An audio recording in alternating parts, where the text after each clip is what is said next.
Učenice 6. razreda osnovne škole Zvonka Cara Crikvenica.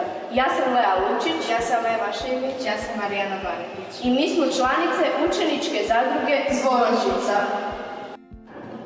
Kao ovogodišnji proizvod odlučili smo napraviti ogrlicu od školjaka. Svaka ta naša crikvenička ogrlica može ispričati priču o bogatoj prošlosti ribarstva i izranjanja školjki na području grada Crikvenica.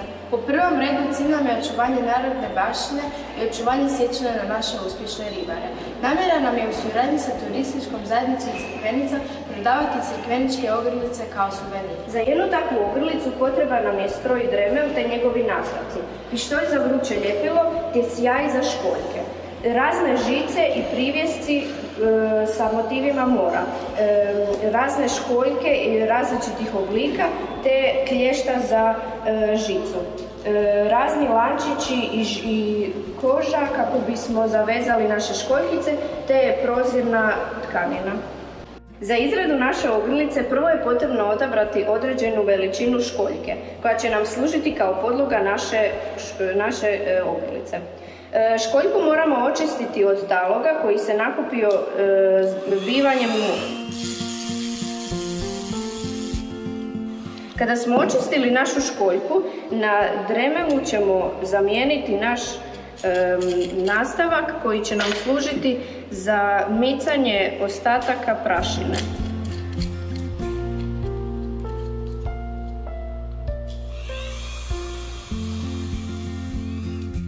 Kada smo očistili našu školjku, uzet ćemo sjajni lak za školjke te ćemo premazati preko naše školjke kako bi dobila sjajni premaz.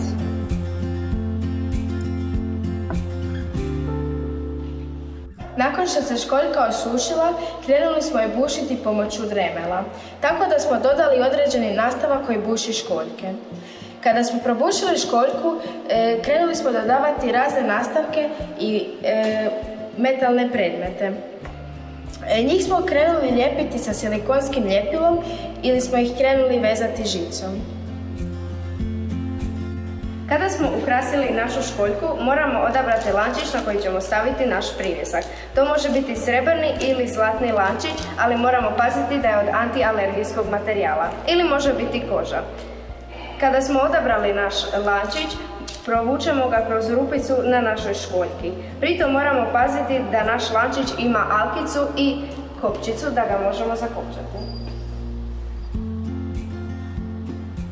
Kada je naš proizvod gotov, na njega stavljamo deklaraciju na kojoj su napisani svi potrebni materijali i cijena našeg proizvoda.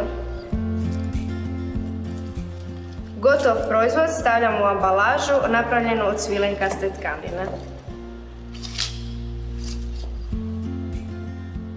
Lijepi pozdrav iz osnovne škole Zvonka Cara Crikvenica.